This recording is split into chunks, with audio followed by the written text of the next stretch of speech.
Hello, this is Dr. Mears. Today we are going to be going over the slide deck, linear and exponential models, a review for you, and one thing that is new, and I'm actually calling it new-ish, because we are going to be applying what we know just to a different scenario. So it's new-ish. Here we go. Before you begin, you may want to review your linear function slide deck and your exponential slide deck. You should have those already in your folders. Also, if you if you don't remember how to do anything, you can click on these links. It'll bring you to the videos that specifically match with my exponential slide deck and linear functions. Lastly, you're going to want to grab some paper, a notebook, and a writing tool to record some notes. Okay, let's do our linear models review.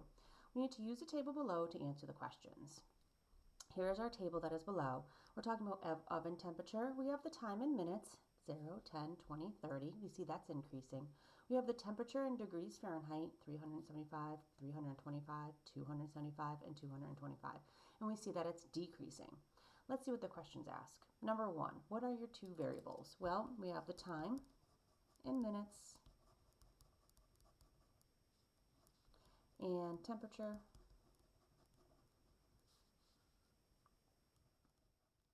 in degrees Fahrenheit. Okay, which one controls the situation? Well, here it's the time, because the time here is increasing, and that's always going to increase. And so we set the time. And then the dependent variable, the one that depends on time, is going to be our temperature. Okay. So as time moves on, the temperature is dependent upon that time moving on because we see it's decreasing.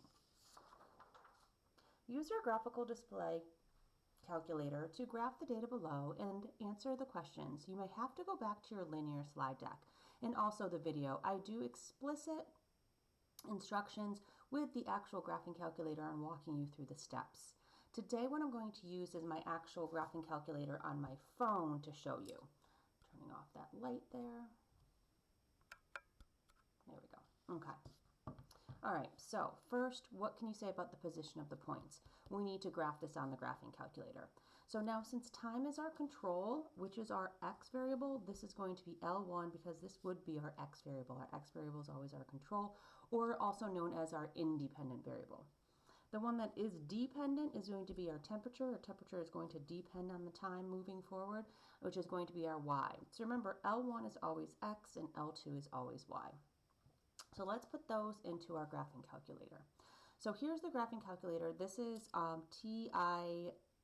this is Calculate 84. So the one that I'm using is Calculate 84, and I think it is specific to the iPhone applications, the iOS applications. The Android one that I know that's out there is called Webbit MU. And here you can use either the 83 or the 84 version. I'm not sure, the 84 may have bugs in it. That probably was corrected. So let's input our data with the Calculate 84 that I have on my iPhone. Okay, so we need to press the stat button. The stat button is right here. Remember, we want to enter our statistics right there. Okay, now we're going to be entering our data. We need to edit, so that's where we go into our list 1 and list 2. Please notice I already have some numbers in there. In order to clear them out, the clear button is down here, clear. So I can simply, whoops, it's the delete button. Sorry, let's do it, stat, edit. Okay, the clear button will bring you back to your home screen. The delete button, which is right up here, it's actually right above the stat key, delete button will delete each one. And then you can just use your right arrow key over here to right arrow over the next list, and let's delete out those two. I like to make sure I'm all deleted. Now, in order to get back, you could simply press on L1 and then press on that first one. That does work as well because we are using a touchscreen. You can simply press, so that's easy, easy too. Okay, so we're going to enter. So we're going to press 0, and then we're going to press enter, and that will drop you down to the next one. 10, enter. 20, enter, and 30, enter. And this is why it's called entering data, because we actually have to press enter after we enter the data. Let's go to L2. Our L2 is our y, so that's 375.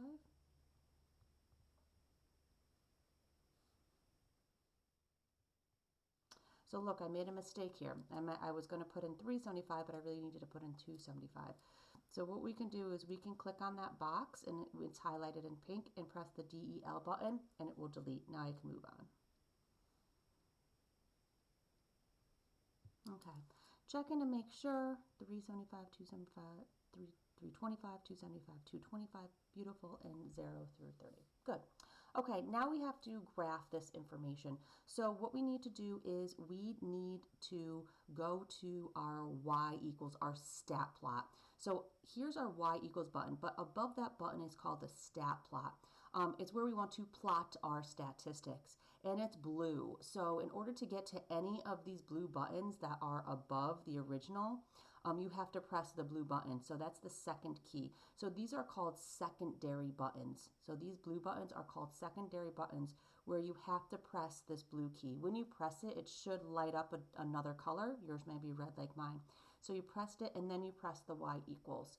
What you want to check here and make sure of, if it is set to off, you're not going to be able to see anything. So what you have to do is you have to make sure that you go and press the on button, but that's not enough just to press the button. You have to physically press enter after to get that black box, to get that pink box to turn black. Now it's on. So this happens to a lot of people where they say, I can't find my graph. I'm like, is the actual black box on, or is it still pink? So you have to make sure that that box is now black. Make sure that a color is selected. It doesn't matter what color. The type, this is the first one. This is the scatter plot. So you want to make sure you click on that as well. It's going to be pink. You press enter to make sure that it turns. Oh, it won't turn. That's okay. It'll just stay pink, I guess. The mark, doesn't matter what mark, but this is what matters. X list is L1 and Y list is L2. And you could put those in if they're not. After you make sure that everything is set, then what we could do is we can zoom into our statistics. So here is the zoom button right here. This is the zoom button where my pen is pointing. So you press zoom, and now if you scroll down, you're going to see zoom stat, which is number 9. And if you remember zoom 9, then you're good to go. But I just want to show you that this means that we're zooming in our statistics. So we're going to press 9, and you see the points. So again, after we were checking to make sure everything was set, we press zoom, and then we press 9, and we were able to see our graph. So let's go through and answer the questions. Now, I also asked you to take a picture of your graph. So you could take a picture with your computer and then input it into our slide decks. This is for my class. I asked them to actually either sketch it out by hand, or you can show me a picture of your actual calculator. You can just hold it up, take the picture, and then insert it into the slide deck.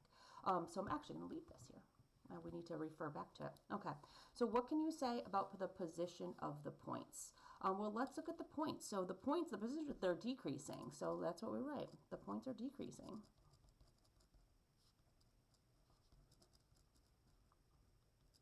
In a line. All right, does the temperature look like an arithmetic or geometric sequence in Y?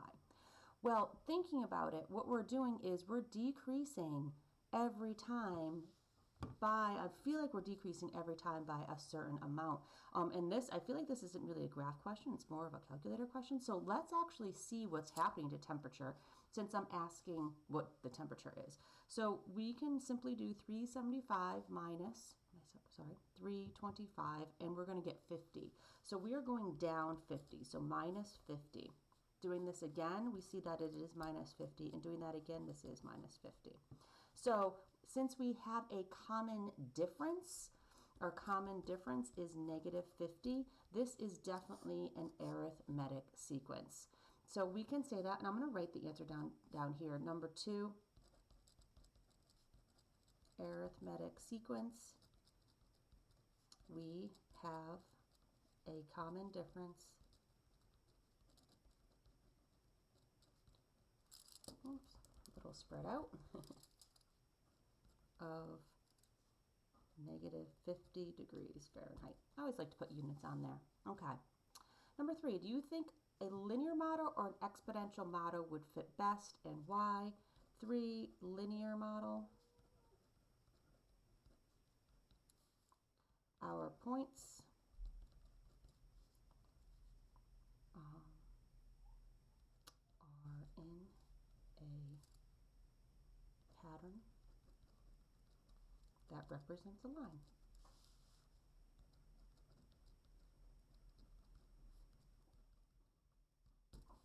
Okay, and the last one, what do you think our models help us to do? And I'm going to go with make predictions. Find patterns. And that's where we're going to go next. We're going to be developing a model, and we're going to be developing a linear model because we saw in our graph that we had the points following a straight line pattern.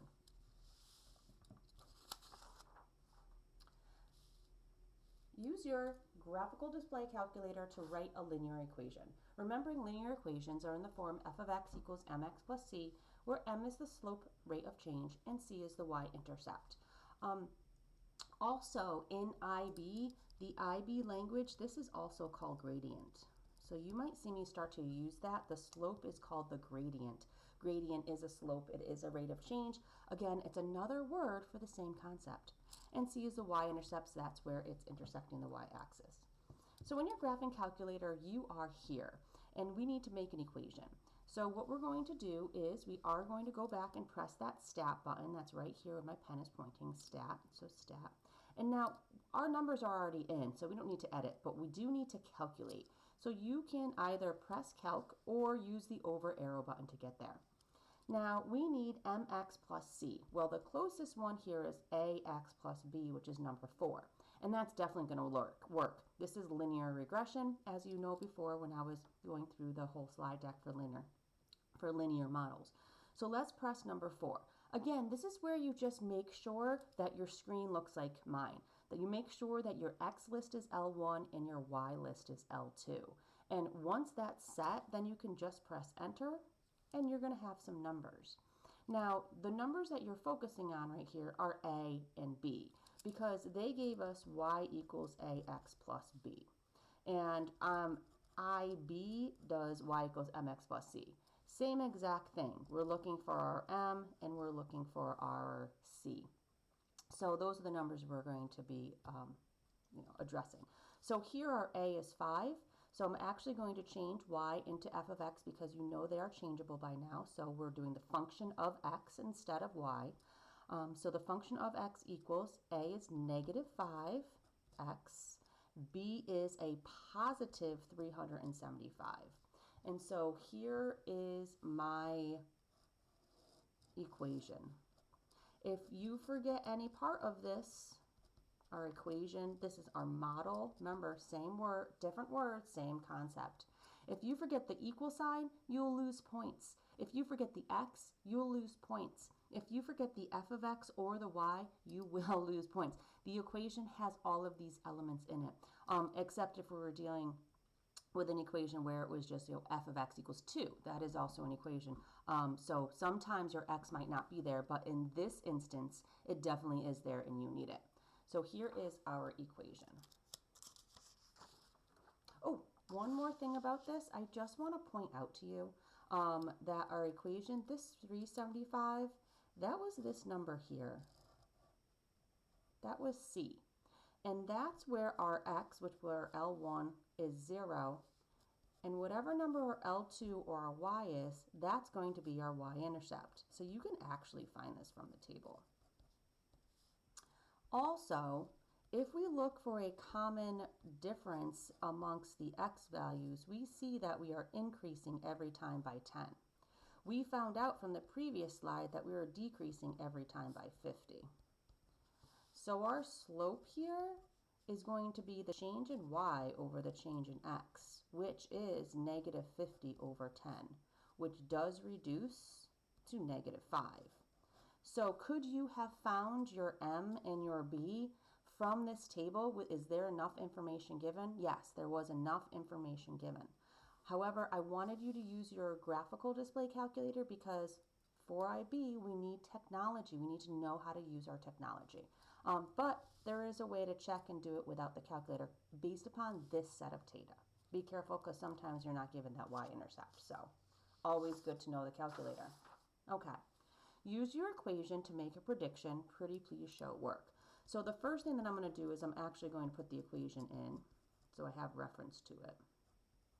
Okay, f of x equals negative 5x plus 375. All right, what is the temperature of the oven after 15 minutes? So remembering that this is x and this is y, they want to know after 15 minutes. So they want to know somewhere, wrong spot, they want us to know right between 10 and 20. So they want to know for 15 minutes, what was that temperature? So they gave us the x. So notice what I'm doing. I'm assigning 15 to the x. So we're going to have to use f of x equals negative 5x plus 375. They're assigning the number 15 to x, so we're using substitution to input the 15 where the x is. Then I also like to put the 15 in where the x is on that side. So this is saying I am inputting 15. Remember, this is also called input. Same concept, different names. We are inputting 15 and we want to get our output. We don't know what that temperature is. So we're inputting 15 into the function and clear, negative 5 times 15 plus 375, enter. We get 300 degrees. So when we put in 15, we get out 300 degrees Fahrenheit. So the temperature after 15 minutes will be 300 degrees Fahrenheit. And does that make sense? Let's look to make sure it makes sense. So at 10, it's 325. At 15, it'll be 300. And then at 20, it'll be 275. And that makes sense because 300 is in between these. I feel like now we're just going down by 25 instead of 50. Okay, what is the temperature after 1 hour? Now, I bolded this for a reason because it is a rate of change conversion.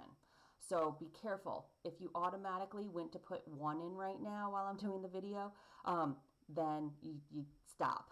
We need to make sure that we're working in minutes because this is in minutes.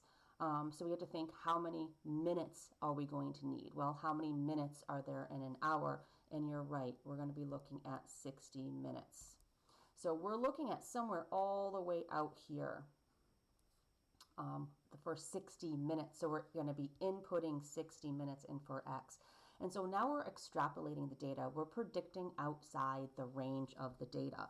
And sometimes, remember I said, that can be tricky when you do that because the graph might not always stay linear or might not always stay exponential. But in this case, it is asking us, so let's see if it makes sense. So we're inputting the 60 in our graphing calculator. Whoops, clear, remember, brings you back to the screen. We can clear that out. Negative 5 times 60, because it's an hour, a minute. 60 minutes is 1 hour, plus 375. And that's 75. So f of 60 equals 75 degrees. 75. Well, that makes sense. You know, the oven can get down to 75 degrees. So in extrapolating this data, I think it's reasonable that we could use this model because 75 degrees Fahrenheit is obtainable with the oven. If we got down to like negative, then I would say, hey, you know what? This model might be stopping. It might have a limit to it and a cutoff point. So, all right, what is the temperature after 60 minutes? The temp after 1 hour or 60, yes, 60 minutes. I was speaking too fast, is 75 degrees Fahrenheit. Okay. And again, a follow-up question would be, is this reasonable? Because we are extrapolating, and yes, it is reasonable.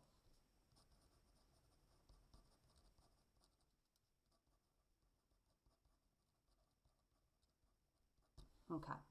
When will the temperature reach 0 degrees Fahrenheit? So 0 degrees Fahrenheit, what they're actually giving is our temperature. They're giving us our Y.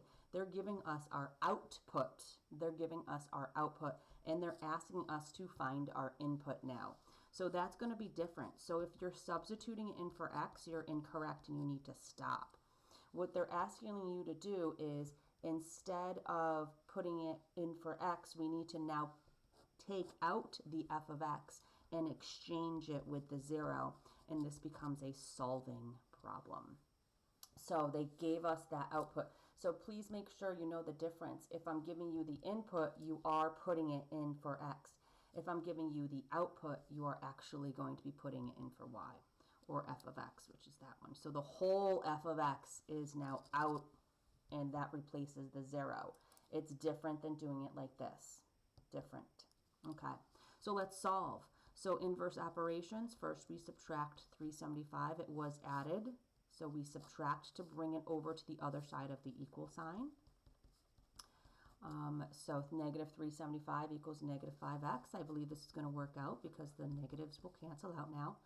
The negative 5 is linked to the x by multiplication, so we are going to be dividing. So x is going to be, let's divide this out, 375. Actually, let's do our negatives. Negative 375 divided by negative 5. Enter. 75 minutes. Pretty cool. So temperature will reach 0. See what happened there? 0 degrees Fahrenheit in 75 minutes. So when this gets all the way over to 75, all the way, 75 is somewhere all the way over here, when that time gets to 75, that's when the temperature will get to 0, and that's when it will stop, because we can't have a negative temperature. We can have a negative temperature, but for ovens, usually they stay about room temperature, so that might be their room temperature, which is 75 degrees. So just be careful when we're dealing with an oven. It's going to be, it's not going to be in the negatives. If we were looking at the outside temperature in nature, in a forest, then you could have a negative temperature. But in our situation, you can't. And that is something to keep in mind. We are in the class, this is the class applications and interpretations. So we're applying our math and then we are interpreting it. And so that's the big concept behind everything that we do. Okay, so if you kind of missed that whole little speech there, you might want to review what I just said, because it is very important to understand the problem that you're talking about and its limitations. Okay, on to our exponential models review. So this is from the exponential slide deck. I incorporated it so that we can go back to it. We can see, if it's growth or decay, where the horizontal asymptote is, and where the y-intercept is. So we will be needing this, and that's why I included it. Okay, so we're going to need to sketch the graph for the function. We could sketch the graph on here, which I'll show you. However, we're going to do it by hand first. It is slide 7 in your slide deck. For those of you who don't have a slide deck, you're watching this hopefully from afar and it is helping you, then, you can maybe message me. I'm not sure. I don't know if I accept comments. It might not be set. Okay, and we're going to check your work by using our graphical display calculator. All right, so here we have the function f of x equals 4 times 2 to the x minus 5. So what I'm going to write out, and this is coming from that sheet that I just showed you, is the formula, the basic formula, and then we're going to match up all the numbers. So we have 4 times 2 to the x minus 5. So now we can see that the value of k is going to be 4. The value of a is going to be 2. The value of c is going to be negative 5. Excellent. Now we need to find the y-intercept. We have everything we need to find the y-intercept. On this sheet right here, y-intercept is going to be at the point, 0, and then add the k and the c together. So what we're going to need to do is, it's going to be 0, and then we're going to add the k and the c together. And remember, I did say that when x is 0, the number for y is going to be our y-intercept. So let's see what, it's going to be 0. What is our k and our c? Let's see, our k is 4, plus our c is negative 5. So adding 4 and negative 5 gets us to negative 1. So our y-intercept is negative 1. All right, the equation of the asymptote. Remember, this is the invisible line that it does not cross. And so a line has y equals. You could also do f of x equals. That's absolutely fine. But let's see. The horizontal asymptote here, y equals c. This is the imaginary line the curve never crosses. So y equals c, or f of x equals c. What's the value of c? Right here. Value of c is -5. So y equals -5. If you're missing the equal sign, points will be deducted. If you're missing the y, or you can also say f of x equals -5, either one works. But if you don't have the y or the f of x, you're going to miss points. All right, so is this increasing? So does it look like that, or is it decreasing? Is it going down? We're looking at from left to right. And so we see that we have growth and decay. So it's growth if our a value is greater than 1. It is decay if its a value falls between 0 and 1, such as 1/2, 0.5, 2/3, 0.333, 0.6667. So let's see our a. So our a here, a is greater than 1, we're going to be increasing. 0 is less than a, which is less than 1, it's going to be decreasing.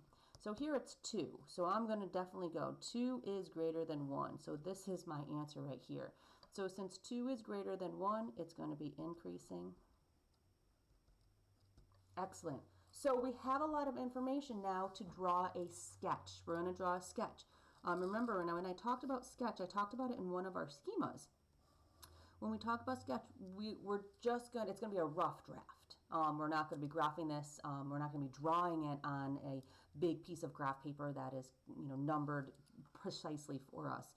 So our numbers might be a little bit off. The numbers that you do need on here are where it's going to be intersecting the y, and where its asymptote is, the equation of the asymptote, which is going to be, yep, okay, good. I'm just making sure everything's correct here. The asymptote, which is going to be -5. So let's go through. So this is going to be our f of x, which is our y. So here's 1, 2, 3. We don't need positives. We do need -1, -2, -3, -4, and -5. Okay. So when we graph this, we need to know where it crosses the y-intercept. That's our starting point, remember, for anything. That's our starting point. Remember, we're graphing linear. It was our b, it was our starting point. Here it's just k plus c. So that's -1. Okay, the next thing that we need, so this was number 1 that we did. Number 2 that we're going to be doing is going to be our invisible line. We need to know where it cannot cross. So our invisible line is down by -5, so it's all the way down here.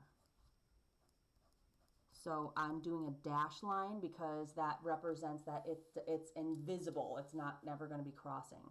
All right, and then the third thing that we're going to need, number 3, for our sketch is going to be, how is it going to look? Is it going to go up? Is it going to go down? Curve up, curve down? What is it going to look like? So we know that it's going to be increasing, so it is definitely going to curve up. So when this curves up, it's going to go through our -1, and then it's going to approach our line, invisible line, but never cross. So here's our rough, very rough sketch of our exponential model.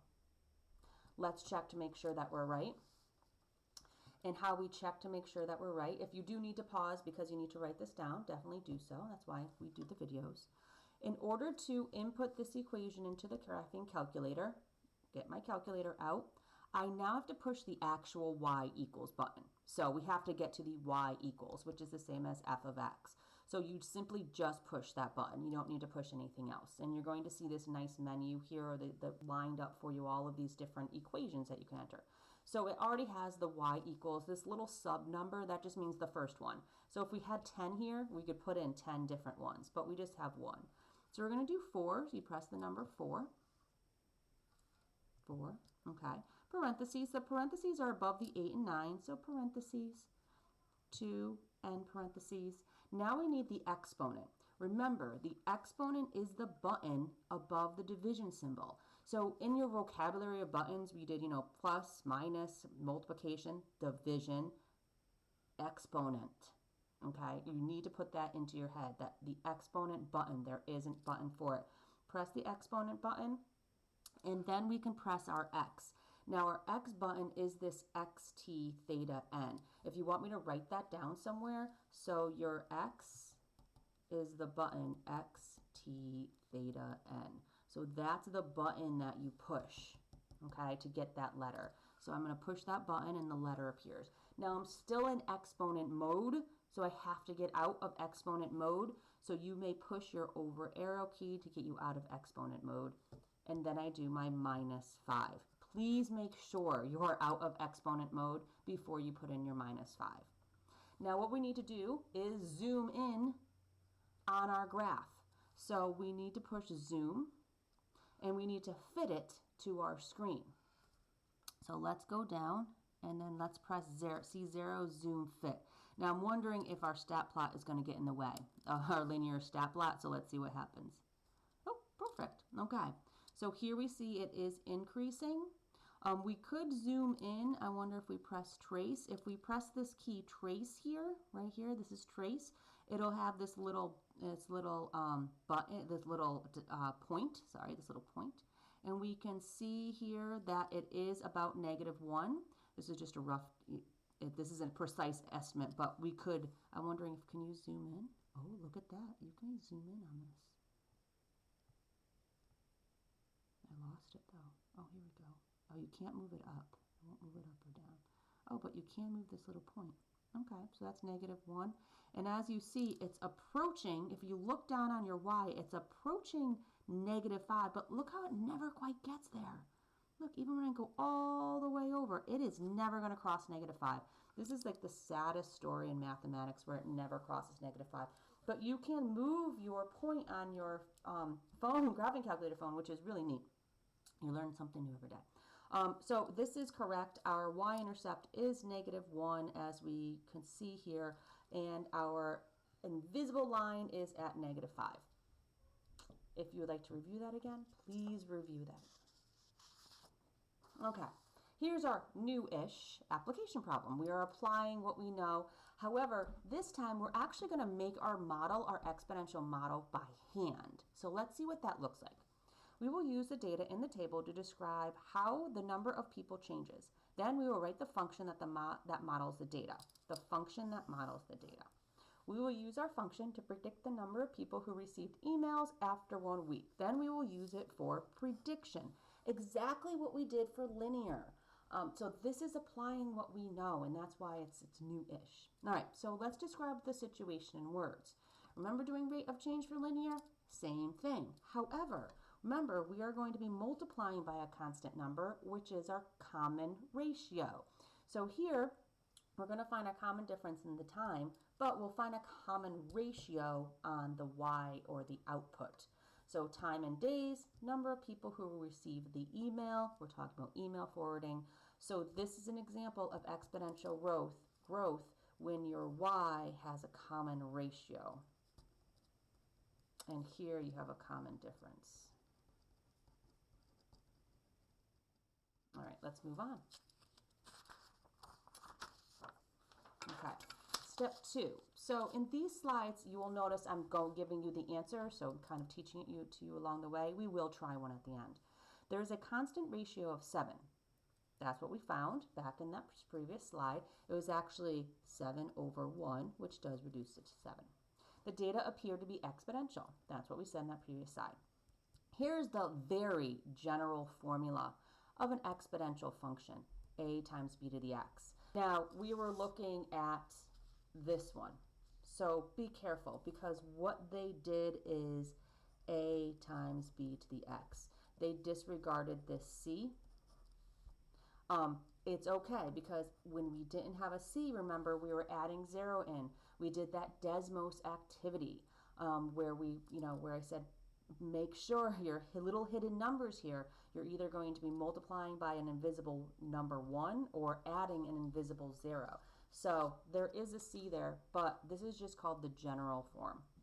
And that's the only one that we're going to look at for making an equation for this unit. So here we have to plug the common ratio in for our b. So this was our common ratio. Okay, so that's the first step. Second step is plug our initial starting point. This feels so similar to plugging in our slope and y-intercept, doesn't it? We're plugging in our common ratio, which is just like, and we're plugging in our initial starting point. So this was the initial starting point. So how did you get that?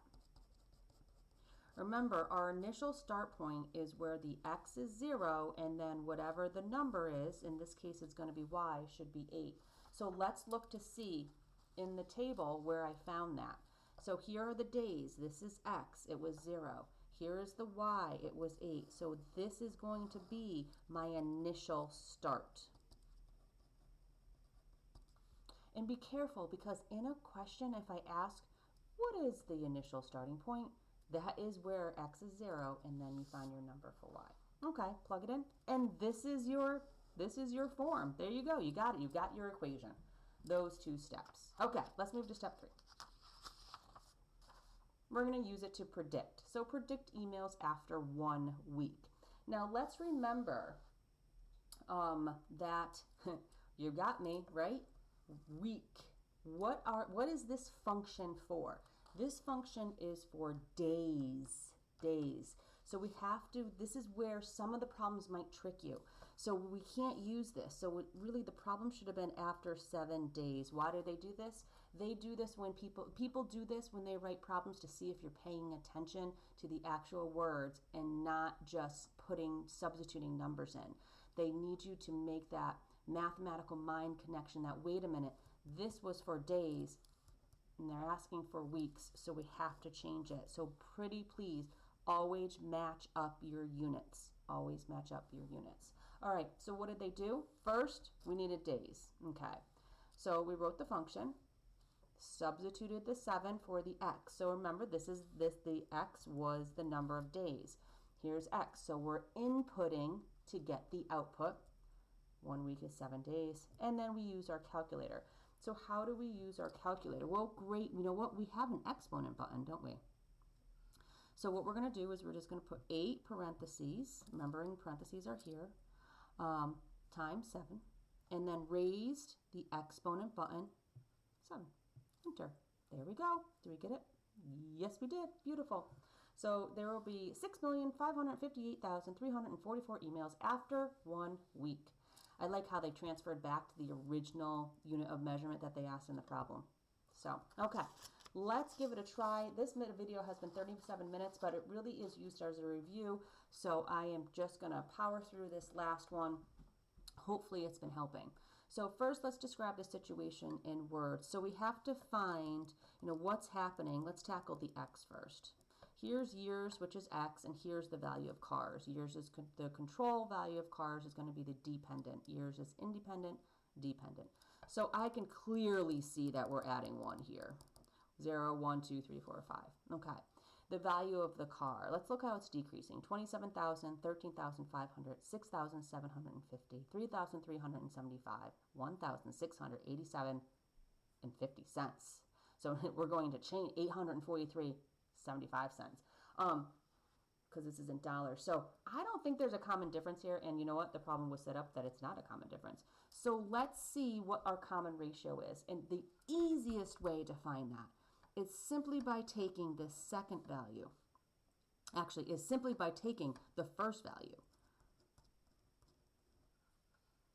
Oh, second. Here's, what are you doing? What are we doing? Because it is decreasing. Okay, all right, let's do it. I was right. Taking the second value. See, long video. Taking that second value and dividing it by the first. Okay. Well, let's take that second value, 3, 5. 1, 3, 5, 0, 0. Dividing it by 2, 7. Okay. 1/2. So we get 1/2. You could use 0.5.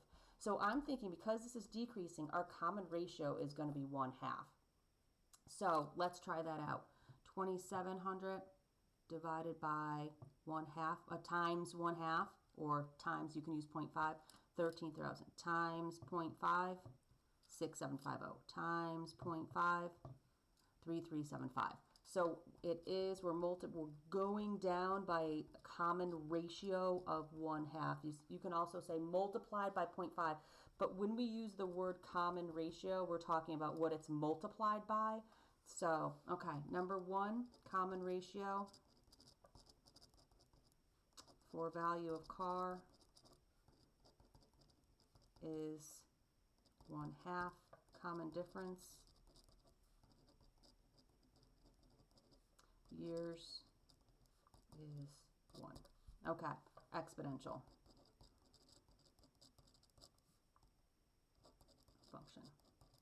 Beautiful. Okay. So this is decay, right? Because this, so if we graph this, this would actually look going down because our car, this is called depreciation, car depreciation. And we're actually going to be looking into this at the end, very, very end. It's going to be extension of our unit. All right, number 2, we're going to have to write the function. So back here for our step 2, when we wrote the function, we have the general form, y equals a times b to the x. We had a substitute in for our b. Remember, our b is our common ratio. And our a was our initial. So y equals, our b is our common ratio, which is 1/2 raised to the x. Do not forget the x. And our initial, we have to look to see, where is x? 0. X is 0 here. So here is our initial. What is the y? 27,000. Wow, I think I said 2,700 by accident before. I apologize. It was 27,000. I don't know if I've ever spent 27,000 in the car. That's a lot. So 27,000 times 1/2 raised to the x. Common ratio, start point. Number 3, predict the value of the car after 10 years. Okay, years. Let's see, years. Excellent, we're in the same unit. So we can use this. We don't need to transfer anything over. So number 3, let's use our y equals, we could have used f of x, that would be okay, times 1/2. And in place of the x, remember, I'm going to put the value of x, which they're in years, so 10. And so let's use our calculator to find out the value of the car. So 27,000, okay, divided by, let's clear that out. Okay, 27,000 times 1 divided by 2. The 1/2 is simply using the division symbol, raised to the power of x. Remember, exponent button, our x button. Oh, not x. What did we want? 10. So we have to substitute our number 10 in for the x. So be careful. 10. All right, let's see what our car, oh, $26. Oh my gosh. $26.367. So let's do $26.37. Because this is a 6, so the 7's next to it. I'm going to round it up. $26.07 after 10 years. So let's put that in a sentence. After 10 years, our car is worth $26.37. What? All right, this has been Dr. Mears. Hopefully long but helpful. I think this might be my longest one yet in teaching using videos, but ask me any questions, give me a shout out, give me a like. Thanks so much.